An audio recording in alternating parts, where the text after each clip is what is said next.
Hello viewers, আসসালামু আলাইকুম। সবাইকে ওয়েলকাম জানাচ্ছি নতুন আরও একটি এপিসোড দেখার জন্য। আজকের রেসিপিতে থাকছে গ্যাসের চুলায় কিভাবে সিলভারের হাঁড়িতে চিকেন পিজাটা তৈরি করবেন সেই রেসিপিটি। গ্যাসের চুলায় অনেকেই পিজা তৈরি করতে পারেন, তবে যারা নতুন রাঁধুনি আছেন তাদের জন্য আজকের রেসিপিটি খুব কাজে লাগবে।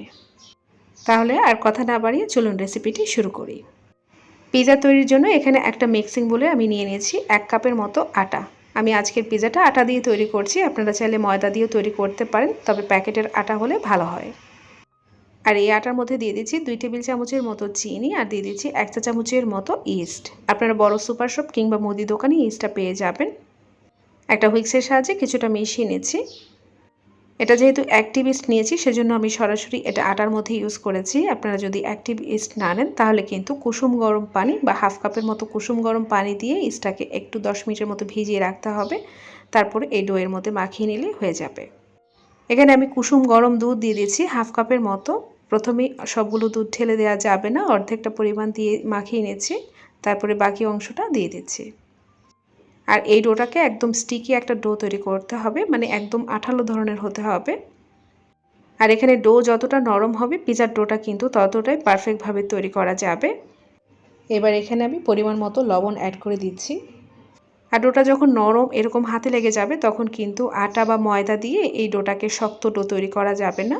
এইভাবে মেখে নিতে নিতে প্রায় 3 থেকে 4 মিনিটের মতো মেখে নিলে এই ডোটা একটা সফট ডোয়ে পরিণত হবে।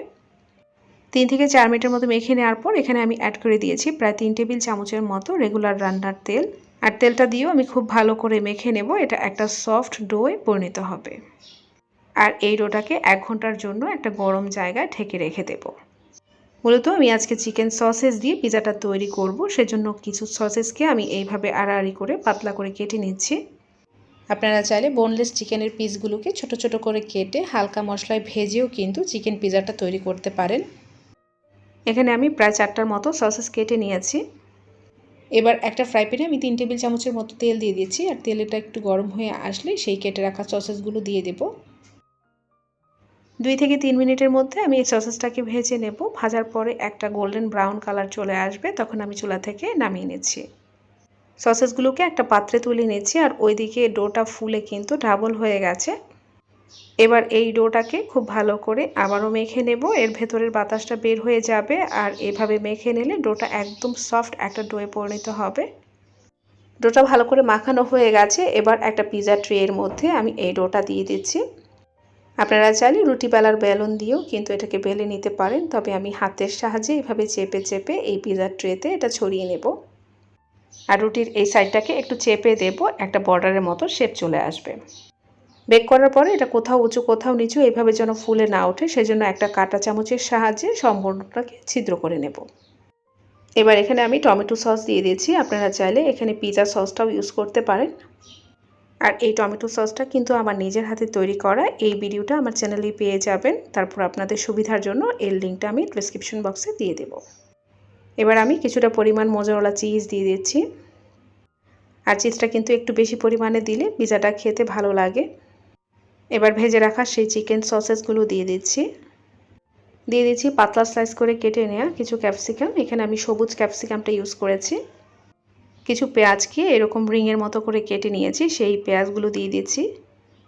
আর কয়েক স্লাইস পাতলা করে কেটে নেওয়া টমেটো দিয়ে দিচ্ছি, আমি বিচিটা ফেলে দিয়েছি। এটা অপশনাল, আপনারা চাইলে এটা বাদও দিতে পারেন। যেহেতু লাল ক্যাপসিকাম হাতের কাছে নেই সেজন্য আমি এটা দিয়েছি। আর ওপর থেকে কিছুটা পরিমাণ মোজারেলা চিজ আবারও দিয়ে দিচ্ছি। এবার কিছুটা ব্ল্যাক অলিভ ওপর থেকে দিয়ে দিচ্ছি। এবার আবারও ওপরে কিছুটা পরিমাণ ক্যাপসিকাম দিয়ে দিচ্ছি, আর দিয়ে দিচ্ছি কিছুটা পরিমাণ অরিগানো। এবার একটা সিলভারের হাঁড়িতে আমি একটা স্ট্যান্ড দিয়ে দিচ্ছি, আর তার মধ্যে আমি পিজার ট্রেটা বসিয়ে দিয়েছি। এবার একটা সিলভারের ঢাকনা দিয়ে ঢেকে দেব। ঢাকনার তাপের কারণে উপর থেকে একটা সুন্দর কালার চলে আসবে।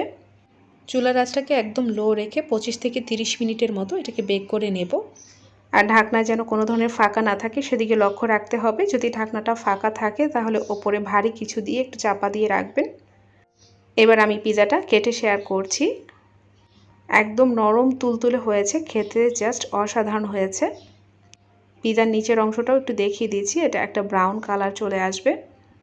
আর এই পিজা তৈরির কয়েকটা উপকরণ যদি ঘরে রেডি থাকে তাহলে কিন্তু ঝটপট এই পিজাটা তৈরি করে দিতে পারেন। ছোট বড় সবাই ভীষণ পছন্দ করবে। ভিডিওটা ভালো লাগলে চ্যানেলটাকে সাবস্ক্রাইব করে পাশে থাকবেন আর পাশে থাকা বেল আইকনে ক্লিক করে রাখবেন, সবার আগে নোটিফিকেশন পেয়ে যাবে। আবারও দেখা হবে নতুন কোনো রেসিপিতে ইনশাআল্লাহ। আজকের মতো এখানে বিদায় নিচ্ছি। আল্লাহ হাফেজ।